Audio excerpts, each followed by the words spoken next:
우리 안에는 성령 하나님이 함께 계십니다. 하나님은 영이시기 때문에 우리는 볼 수는 없지만, 만질 수는 없지만 우리의 믿음을 깨어 느낄 수 있습니다. 성령님이 나와 함께 계신 것을 느끼는 그 순간 우리는 성령의 역사하심이 우리 삶 가운데 있는 것을 보게 되는 것입니다. 성령님이 나와 함께 계신 것을 느끼는 그 순간이 바로 성령께서 내 인생 가운데서 역사하시는 것을 보게 되는 시간이라는 거예요. 마치 베데스다 목가에서 많은 병자들이 그 못의 물이 움직이는 걸 통해서 하늘의 천사가 이곳에 왔다는 것을 확인하는 것처럼 성령님 우리 마음의 못 가운데서 우리를 마음을 움직여 주실 때가 있습니다. 그때 성령님은 역사하실 것입니다. 역사하시는 성령님은 우리의 그 갈급함을 아시고 우리를 부르시고 그 속에서 능력으로 행하십니다. 특별히 환난과 시험과 유혹이 가득한 세상 속에서 성령 하나님은 더 큰 목소리로 우리를 부르십니다. 성령 하나님은 우리가 무사히 저 천국까지 하나님의 백성으로서 저 천국에 들어갈 만한 자로서 예수 그리스도의 구원을 지켜낸 자로서 살아가도록 만들기 위하여 성령 하나님 우리 안에 계시면서 우리의 삶 속에서 끊임없이 우리에게 말씀하시고 끊임없이 우리를 인도하시고 끊임없이 우리 삶 가운데 능력이 되어 주십니다. 특별히 믿음으로 사는 것이 힘든 시대, 믿음으로 사는 것이 어려워지는 시대, 요즘은 육적으로는 참 살기 좋은 시대이지만 믿음으로 살기는 힘든 시대인 것 같습니다. 몸은 편해졌지만 우리의 영은 힘든 시대를 살고 있습니다. 몸은 좀 편안한 삶을 살 수 있는 많은 것들이 있지만 우리의 영은 끊임없이 시험과 유혹 속에 살고 있으며 우리가 믿음으로 사는 것이 핍박받고 차별당하는 시대를 살아가고 있는 것을 느끼게 됩니다.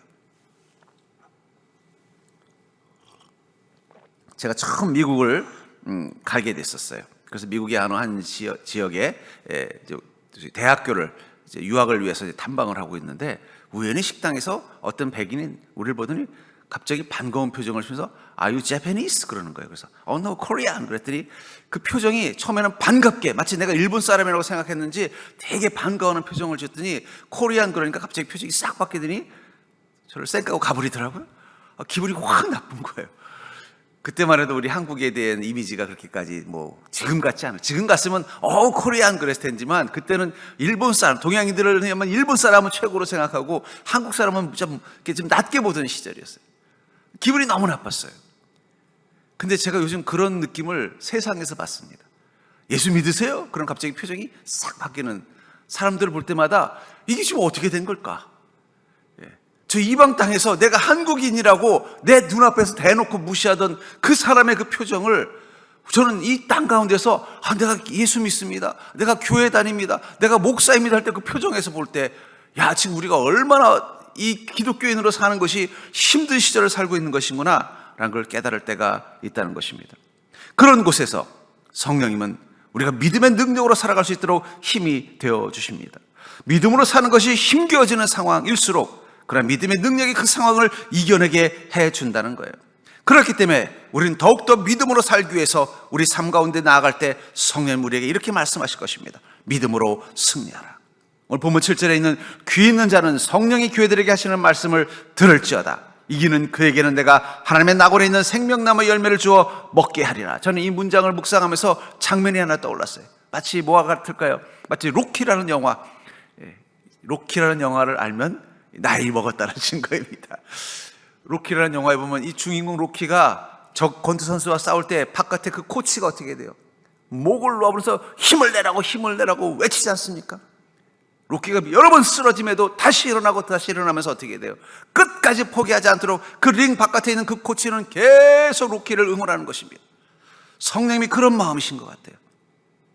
귀 있는 자는 성령이 교회들에게 우리 성도들에게 하는 말씀을 들을지어다. 이기는 그에게는 힘을 내라. 이 믿음으로 살기가 어려운 이 시절일수록 더 힘을 내라고 성령 하나님이 우리에게 마치 그 링 바깥에 있는 이 로키를 향해 응원하는 그 코치와 같은 마음으로 부르짖고 계신다는 거예요. 조금만 이기면 네가 이길 수 있어 라고 말하는 것처럼 이기는 그에게는 내가 하나님의 낙원에 있는 생명나무 열매를 주어 먹게 하리라.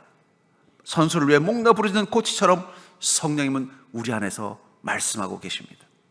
우리가 사는 시대가 믿음으로 사는 것이 힘들어질수록 성령님은 우리 안에서 이렇게 말씀하십니다. 믿음으로 승리하라.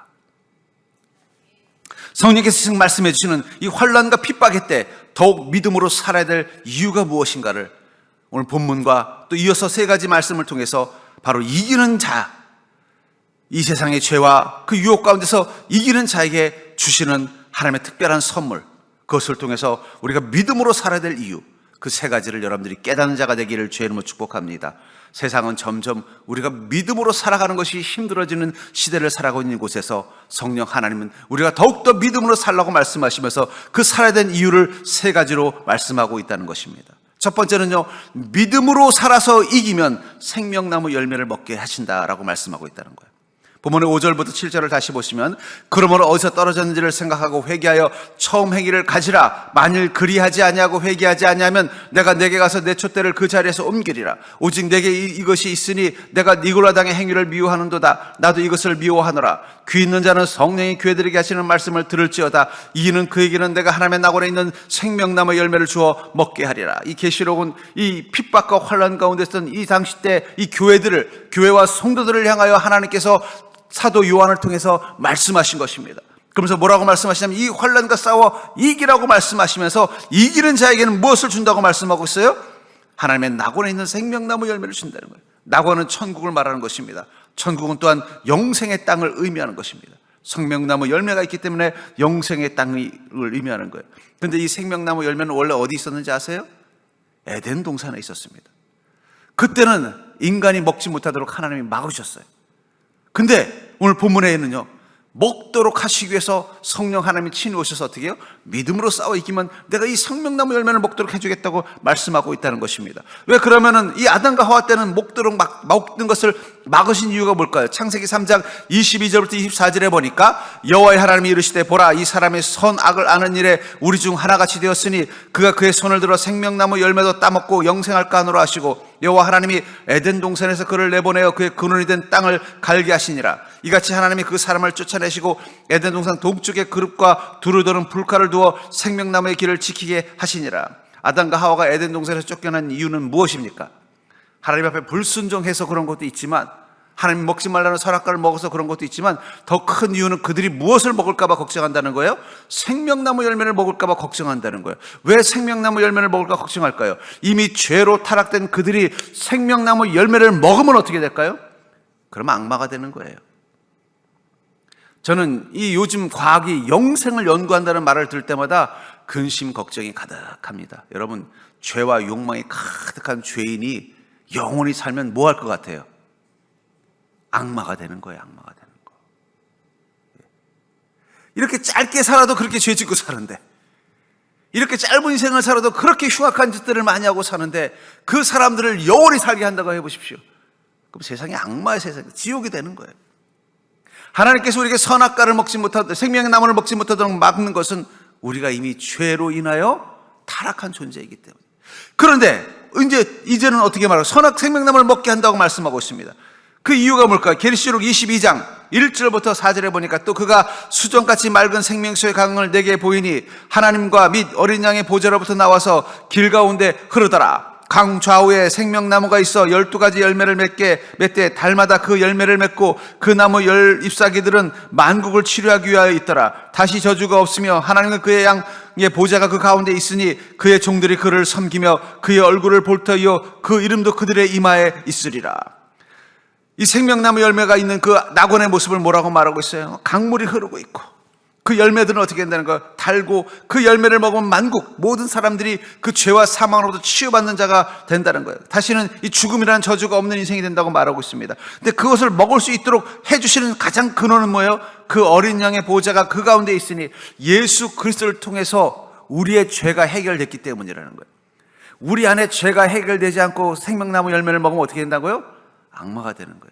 정말로 어떤 과학자가 신약을 발견해서 영원히 죽지 않는 약을 만든다면 그때부터 세상은 점점 악마의 집단이 될 거예요.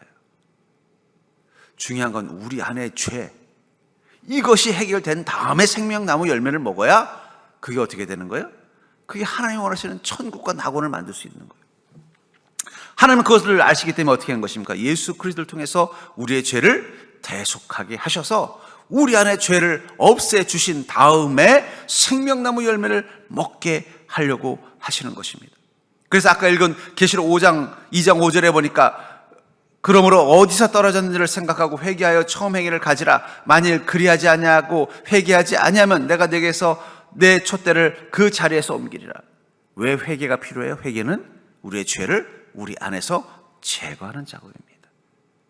회개는 우리 안에 있는 죄를 우리 안에서 제거하는 작업이라는 거예요. 그것이 이루어져야만 어떻게 되는 것입니까? 생명나무 열매를 먹을 수 있다는 거예요. 믿음으로 이긴다는 건 결국 무엇입니까? 이 땅의 죄로부터 나를 지켜내는 것이며 내 안에 있는 죄를 예수 그리스도의 보혈 앞에서 해결하는 것입니다. 죄와 핍박 가운데 믿음으로 이겨낸다는 것은 뭘 말하는 거예요? 결국 그것이 어떻게 돼요? 우리 안에 죄를 이겨내는 것입니다. 그리고 계시록 2장 또 이 4절에 보면 그의 얼굴을 볼 터이여 그의 이름도 그들의 이마에 있으리라.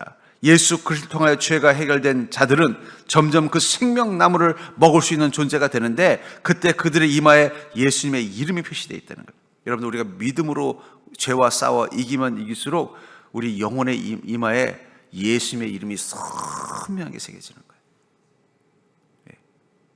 예수님의 이름이 선명하게 새긴다는 건 뭘 말하는 거예요? 천국에 들어갈 때 천사들이 보는 거예요. 통과. 당신은 이마에 예수 그리스도의 이름이 있는 걸 보니까 당신은 예수님을 이전에 만났고 예수 그리스도를 통해 죄가 해결되었고 예수님을 믿는 믿음으로 죄와 싸우다 오셨군요. 근데 어떤 분은 예수님을 만나긴 만났는데 그냥 약간 후루꾸로 왔다리 갔다리 믿어가지고 어떨 때는 믿는 사람 같고 어떨 때는 안 믿는 사람 같고 어떨 때는 주님 앞에 믿음으로 살려고 하는 것 같고 어떨 때는 세상의 욕망을 따라 살다 보면요 이게 새겨지긴 새겨졌는데 잘 안 새겨지는 거예요. 제가 좀 지문이 이게 이유를 모르겠지만 이게 처음 주민등록증 만들 때 지문이 좀 선명하게 안 됐나 봐요. 그래서 동사무소에 가서 지문으로 직접 하려고 하면요 안 돼요. 계속해도 안 돼. 그래서 저는 천상 어쩔 수 없이 서류 써가지고 해야만 돼요. 왜냐면 이유를 모르겠어요. 처음에는 이게만 잘못된 줄 알았는지 보니까 서울 동사무소도 그렇고 여기 동사무소도 그렇고 주민등록증 발급받으려고 그 자동으로 하는 데다가 이렇게 해봐도 이게 안 돼요. 이게 선명하지를 않은가 봐요. 여러분, 우리가 믿음이 왔다 갔다 하는 믿음 가지고 이 땅 가운데 죄와 유혹과 믿음으로 싸우는 모습이 없이 살면요 여기가 선명하지 않아요.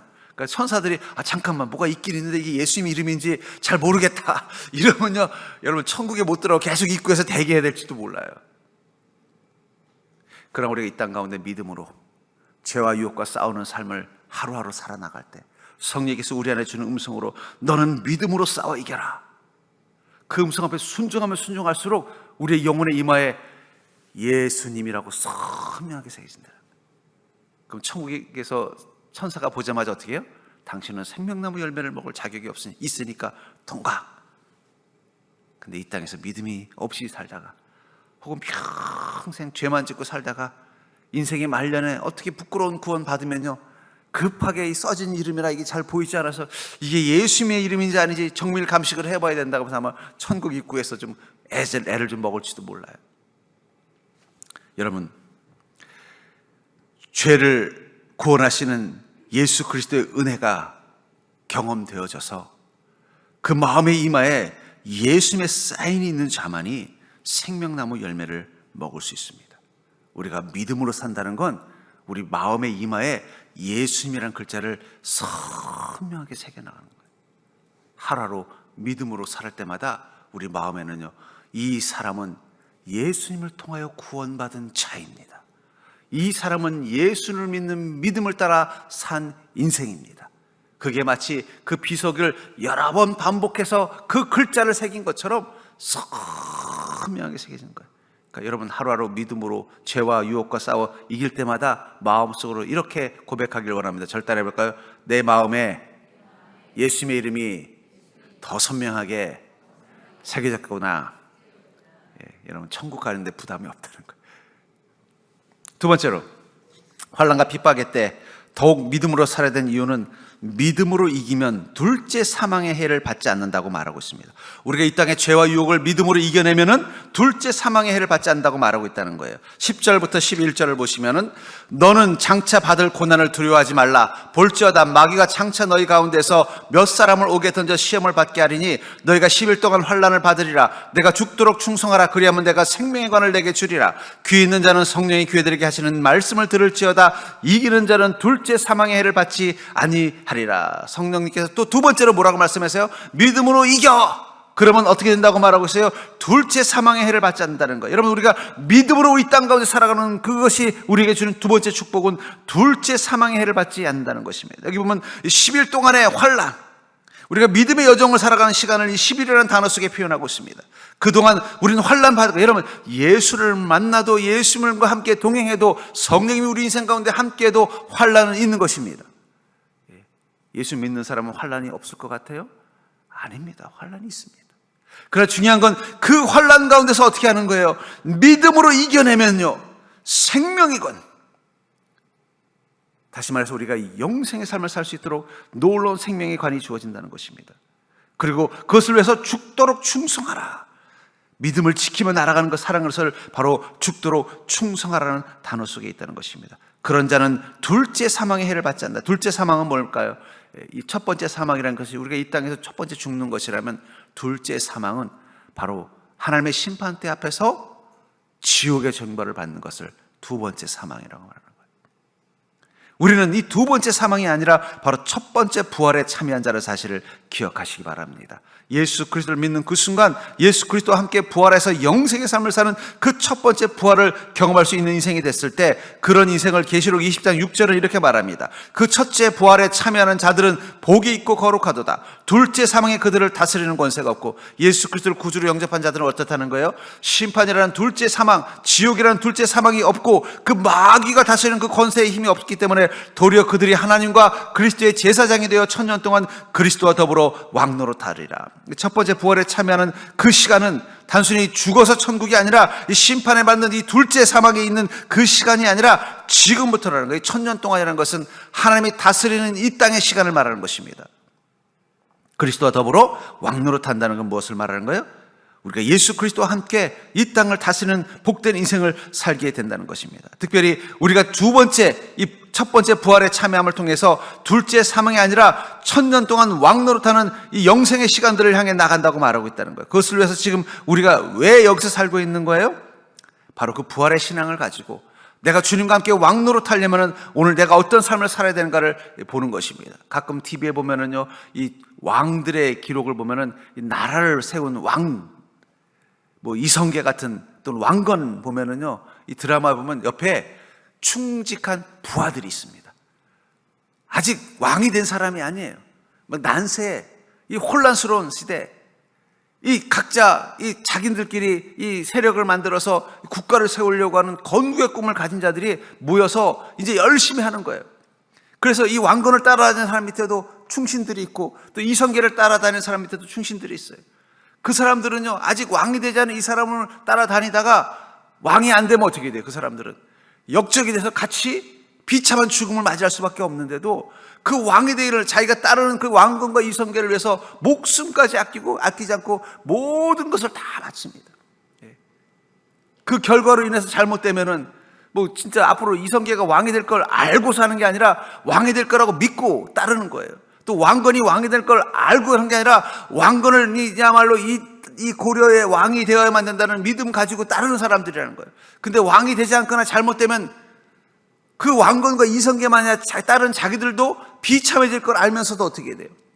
그 자기 믿고 따르는 그 왕건과 이성계를 위해서 절대적으로 충성을 다하고 자기 모든 에너지와 시간과 삶을 다 바칩니다. 그러다 드디어 이성계가 왕이 되고 왕건이 왕이 되면 그 다음에 어떻게 되는 거예요? 왕궁에 그 사람들이 다 관복을 입고 전하하면서 다 오른팔 왼팔이 돼서 어떻게 돼요? 이제 새로운 나라, 고려라는 새로운 나라, 또는 조선이라는 새로운 나라를 함께 다스리는 개국 공신이 되는 걸 봅니다. 그러려고 그들은요, 아직 고려가 되지 않은 그 신라 말기에 자신의 모든 재산과 자신의 모든 시간과 자신의 모든 재능과 심지어는 가족들까지 희생하면서 어떻게 돼요? 그 왕이 되려는 왕건을 위해서 전쟁터에 나가 싸우고 그를 돕고 때로는 그를 대신해서 총칼에 맞기도 하고 부상을 당하기도 하더라는 거예요. 우리가 지금 이곳에서 하는 일이 뭘까요? 예수 그리스도를 이 땅 가운데 왕으로 세우는 이 놀라운 영적 전쟁터에서 우리가 함께 싸우는 것입니다.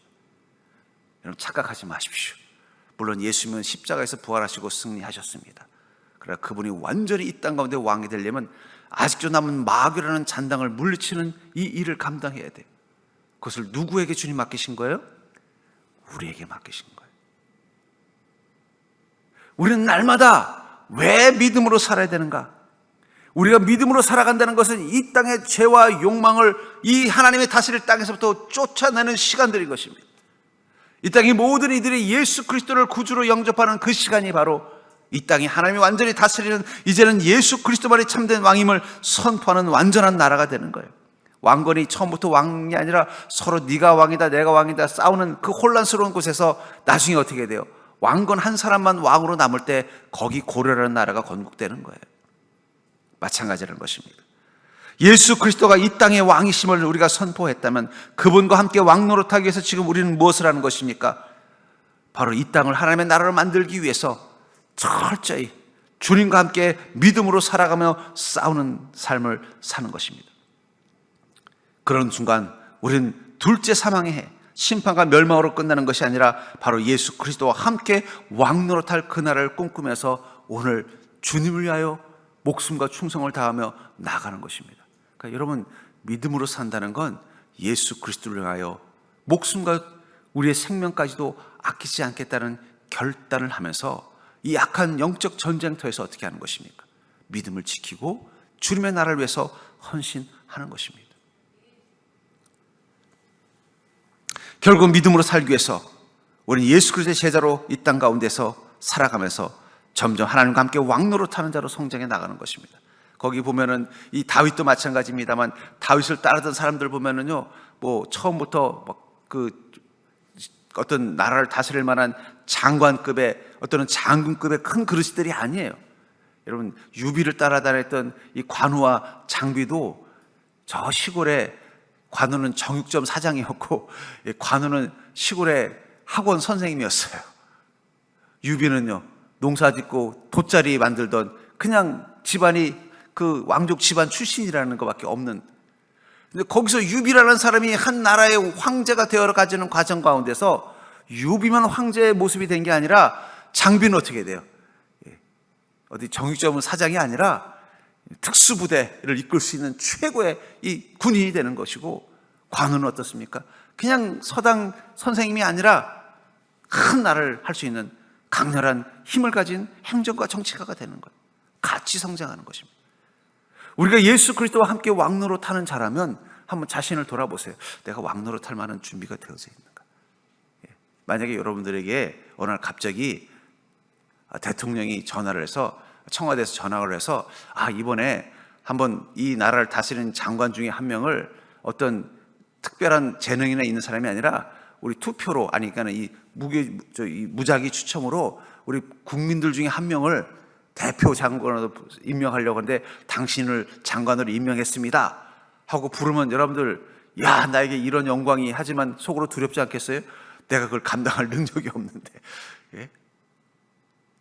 여러분, 우리가 지금 믿음으로 산다는 건 예수 그리스도와 함께 왕노릇할 그 시간들을 위해서 어떻게 해요? 준비하는 시간입니다. 준비하는 시간. 예. 준비하려면 어떻게 되겠어요? 믿음으로 산다는 것은 바로 왕노릇하는 자의 자격을 갖춰가는 시간들이라는 거예요. 우리 인생의 문제 앞에서 믿음으로 반응할 때마다, 우리 인생에 어려움이 있을 때마다 말씀을 따라 그것들을 해결해 나갈 때마다, 우리 인생이 힘들 때마다 성령의 도우심을 따라 그 문제를 해결해 나갈 때마다 우리는 예수 그리스도와 함께 왕노릇하는 자로 성장해 나가는 것입니다. 그것을 위해서 여러분들, 성령 우리에게 끊임없이 말씀하십니다. 너의 모든 시간들을 아끼라. 죄와 욕망에 마음 빼앗기지 말고 모든 순간순간 예수 그리스도와 함께 왕노릇하는 자가 되기 위하여 믿음으로 승리하라고 말씀하고 있는 것입니다. 전 여러분들이 주님과 함께 왕노릇할 그날을 소망하면서 지금부터 준비하는 자가 되기를 주님으로 축복합니다. 우리는 세상의 명예, 세상의 권세, 세상의 기쁨을 다 내려놓고 예수 그리스도와 함께 왕노릇할 그날을 준비하기 위해서 우리는 지금도 말씀과 믿음을 따라 살아가는 인생인 것입니다. 세 번째로, 환난의 때 더욱더 믿음으로 살아야 되는 이유는 바로 믿음으로 이기면 만남의 복을 누리기 때문이라고 말하고 있어요. 우리 인생의 환난과 유혹을 믿음으로 이겨내면 만나의 복을 누린다고 말씀하고 있습니다. 17절을 보시면 귀 있는 자는 성령이 교회들에게 하시는 말씀을 들을지어다. 이기는 그에게는 내가 감추었던 만나를 주고 또 흰 돌을 줄 터인데 그 돌 위에 새 이름을 기록한 것이 있나니 받는 자밖에는 그 이름을 알 사람이 없느니라. 감추었던 만나와 돌 위에 새 이름을 주신다. 어떤 사람에게요? 이 땅의 죄와 유혹 앞에서 믿음으로 이겨내는 자, 죄와 환난 앞에서 믿음으로 이겨내는 자는 왜 만난데 감추었다고 말할까요? 여러분, 감추었다 주는 것은 특별한 것입니다. 여러분들 저 시골에 갔더니 할아버지가 아이고 우리 귀한 손자인데 우리 손자를 위해서 줘야지 하면요, 그건 특별한 걸 주는 거예요. 감추었던 거 주는 거잖아요.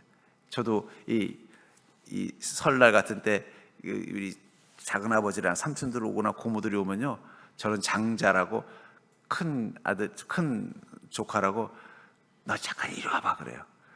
이리 와봐 그럴 때 뭐예요? 뭐 나한테 특별한 걸 주려나 보다 하니까 얼른 갑니다. 만약에 특별한 게 아니면 어떻게 되겠어요? 다른 다 사촌들 앞에서 이거 줄 거 아니에요. 근데 갑자기 나 좀 와봐봐. 그럼 그때 특별한 거 주는 거예요. 그 주머니에 꽉 찔러주면요, 벌써 이 지폐의 색깔이 다릅니다. 감추었던 만나라는 건 뭘 의미하는 거냐? 하나님께서 우리를 특별하게 생각하신다는 거예요. 특별하게 생각하시기 때문에 특별한 은혜를 공급해 주신다는 거예요. 우리 그리스도는 이 땅에서 무엇으로 사느냐? 바로 이 감추었던 만나로 사는 거예요. 저는 그래서 우리 그리스도에게 이렇게 말해요. 그리스도인은요, 기적으로 사는 자들이에요. 기적이 무엇이래요? 저는 기적을 뭐라고 정의하냐면 하나님께서 만드신 자연적인 법칙을 깨고 하나님이 우리 땅 가운데 오신 초자연적 현상이 기적이라고 생각해요.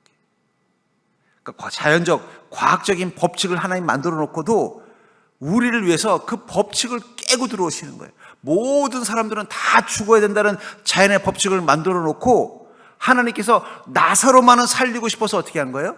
그 하나님이 스스로 만든 법칙을 깨고 나사로를 살리신 거예요. 그걸 기적이라고 부르는 것입니다. 특별한 만나라는 그거예요. 모든 조카들에겐 다 똑같이 10,000원씩 줘야 되는데 그 법칙을 깨고 저에게는 5만 원을 주기 위해서 따로 부르시는 것처럼 기적이 그런 거예요. 그러니까 여러분, 그리스도인은요, 그 기적으로 사는 자예요. 여러분들의 인생 가운데 하나님 준비하신 특별한 만나가 있다는 사실을 기억하시기 바랍니다. 성령님께서 우리를 부르실 때 너 좀 이리 와봐라 할 때 뭐라는 거예요? 뭘 주시려고 하시나 기대감 가지고 가야 된다는 거예요. 근데 어떤 믿음을 가진 자들이라는 거예요? 믿음으로 싸워 이기려고 하는, 인생의 고난과 인생의 문제와 인생의 죄 앞에서 그것 때문에 힘들고 지치고 어렵지만 끊임없이 그 믿음을 지켜내려고 애쓰는 자에게 성령님은 그 감추었던 만나를 주신다는 거예요. 그 특별한 은혜, 우리가 믿음으로 살 때 얻는 그 특별한 은혜를 여러분의 삶 가운데 경험하는 자가 되기를 주의 이름으로 축복합니다.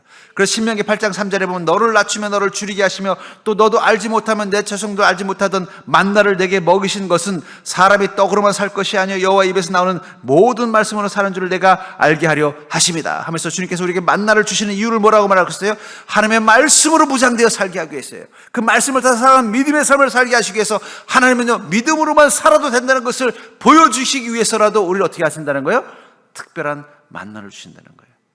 여러분, 그리스도인들은 하나님을 시험할 수 있는 특권을 가진 존재입니다. 근데 아무런 시험이 아니라 어떤 시험이요?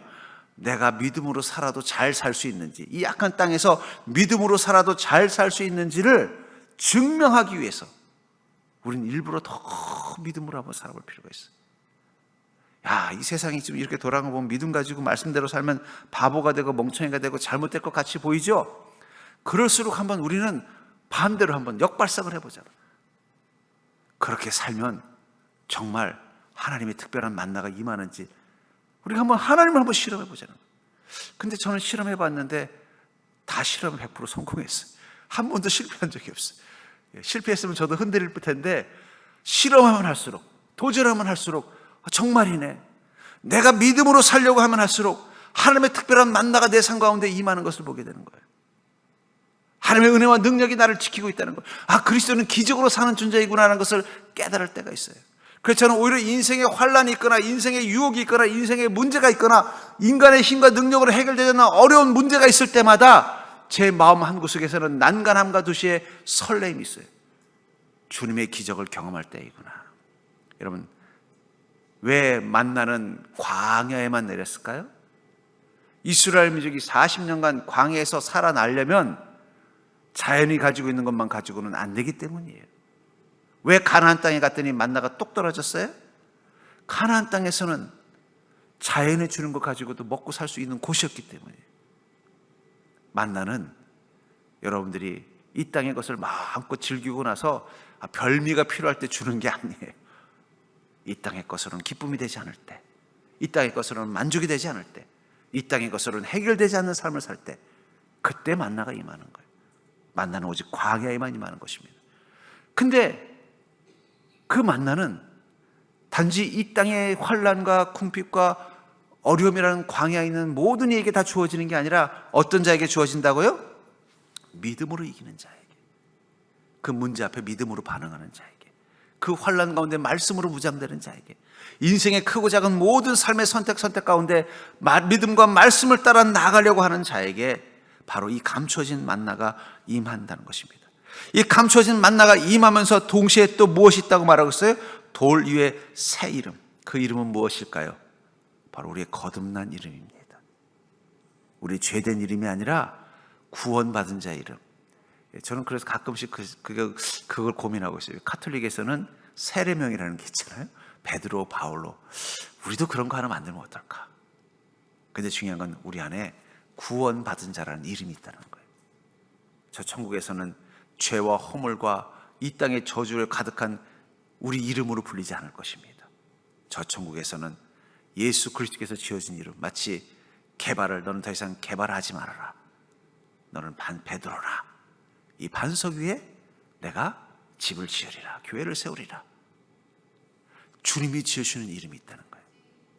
구원받은 자, 이 땅 가운데 믿음으로 살아간 자, 믿음으로 승리한 자에게는 주님이 지어주는 이름이 있습니다. 전 여러분들이 주님이 주신 여러분들의 이름이 여러분들 마음의 돌판 가운데 새겨져 있는 인생이 되기를 주의 이름으로 축복합니다. 그리고 믿음으로 살면 살수록 그 마음 가운데 새겨진 그 이름은 더 선명해지는 거예요. 특별히 그 이름 가운데는 이런 일이 있을 거예요. 이 아무개라는 사람의 주인은 예수 그리스도이며, 이 아무개는 믿음을 통해서 예수님이 하나님임을 증명한 인생이라는 기록이 있을 것 같아요. 여러분, 우리가 믿음으로 나아갈 때 우리 안에 확신이 생깁니다. 그것은 바로 예수님은 하나님이시다라는 거예요. 예수님은 정말 하나님이시구나. 이 땅의 권세와 이 땅의 죄와 이 땅의 어리석음을 싸워 승리하신 하나님이시구나. 내가 믿고 섬기는 이 예수님이 바로, 내가 믿고 따르는 이 예수님이 바로 이 땅의 주인이신 하나님이시구나. 이 확신. 왕건을 따라다니던 사람, 이성계를 따라다니던 사람들 중에도 확신이 있는 사람이 있었고 없는 사람이 있을 거예요. 이 왕건 따라다니면 내가 나중에 이 왕건이 왕이 되면 나도 왕건과 함께 이 나라를 다스리는 자가 될 수 있겠구나. 이 사람은 분명히 왕이 될 거야 라는 확신이 있는 사람은 어떻게 했겠어요? 끝까지 그 왕건을 위해서 자신의 모든 것을 집중하고 에너지를 쏟았을 것입니다. 근데 봤더니 왕건보다는 견훤이 더 왕이 될 것 같은데 흔들리는 사람은 어떻게 됐을까요? 서서히 발을 뺐을 거예요. 우리가 믿음으로 살아갈수록 우리 안에 확신이 있습니다. 예수님이 바로 이 땅의 왕이시며 예수님이 바로 하나님이시구나. 그 확신이 들면 들수록 우리는 더 어떻게 돼요? 마치 이 왕건은 분명히 이 새로운 나라의 왕이 될 거라는 확신을 가진 신하가 있다면 그는 더 이 왕건이 왕이 되도록 하는 일에 더 앞장설 것이고, 이 왕건이 지시하고 명령을 앞에 순종할 것이고, 왕건과 함께 죽기를 각오하면서 살아갔을 거라는 거예요. 왜냐하면 확신이 있었기 때문에. 근데 보니까 왕건보다는 이 궁예가 더 소위 말하는 이 관심법도 할 줄 알고 더 탁월할 것 같은데 하는 사람은 어떻게 되겠어요? 절대 왕건을 위해서 집중하지 않을 겁니다. 여기저기 재보면서 발을 빼기도 하고 그럴 거라는 거예요. 우리가 믿음으로 우리 생의 문제와 죄와 그 환난과 싸워 이기면 이길수록 우리 마음 가운데 확신이 생기는 거예요. 예수님이 하나님이시구나. 예수님이 하나님이시라는 확신이 생기면 생길수록 어떻게 될까요? 우린 더 주님과 함께 살기를 결단하고 더 주님과 함께 살고 죽기로 결단하는 것입니다. 어떻게 예수님의 제자들은 다 하나같이 기쁨으로 순교할 수밖에 없었어요? 그들의 마음 가운데 확신이 있었기 때문에 예수님은 정말 하나님이시구나, 예수님은 정말 이 땅의 왕이시구나, 내가 그분과 함께 죽는다면 무엇이 두렵겠어? 왜냐하면 그분과 함께 부활할 것인데, 그것이 그들로 하여금 죽음을 두려워하지 않게 만든 것입니다. 오직 믿음으로 사는 자만이 세상이 알지 못하는 이 특별한 복, 하나는 바로 하나님의 은혜라는 이 만나, 또 하나는요 예수님이 하나님이시라는 그 확신, 그 확신으로 인생을 살도록 만들어 준다는 것입니다. 환난의 때, 우리의 믿음이 흔들릴 수밖에 없는 이 환난의 때 성령이 우리 마음 가운데서 이런 음성을 들려주십니다. 믿음으로 승리하라. 지금이 바로 그 음성을 들어야 될 때, 이 우리의 믿음이 흔들리는 시대를 살고 있습니다. 믿음대로 사는 것이 과연 축복인가? 말씀대로 사는 것이 과연 능력인가? 우리 내면부터 흔들리고 있는 이 시대, 성령님 우리 안에서 분명하게 말씀하십니다. 믿음으로 싸워라, 믿음으로 이기라. 그러므로 사는 성도님들, 오늘 계시록을 통해서 이 초대교회도 이 교회에 대한 핍박과 환난이 가득한 그곳에서 힘겹게 믿음 생활했던 주님의 성도들, 그들을 향하여 이 사도 바울을, 사도 요한을 통해서 성령 하나님께서 말씀하신 것처럼 우리가 믿음으로 싸워 이기는 삶을 살면 주님께 주겠다는 이 세 가지 축복, 여러분들 그것을 소망하는 마음, 그것을 기대하는 마음 가지고 날마다 여러분들에게 오늘도 화이팅! 성령님 아침마다 그러실 것입니다. 오늘도 화이팅! 그러니까 여러분들 아침에 나올 때 거울 보면서 성령님 오늘도 화이팅! 그 말은 뭘 말하는 거예요? 오늘 내가 믿음으로 이기겠습니다, 믿음으로 살겠습니다, 말씀 따라 살겠습니다. 세상은 반대로 가라고 말하고, 세상은 우리가 그렇게 못하도록 끊임없이 핍박하겠지만 우리는 여전히 믿음으로 승리하겠습니다. 꼭 아침마다 화이팅 하시고 시작하십시오. 그럼 여러분들은 성령께서 약속하신 이 세 가지 복을 여러분들이 삶 가운데서 목격하게 될 줄 믿습니다.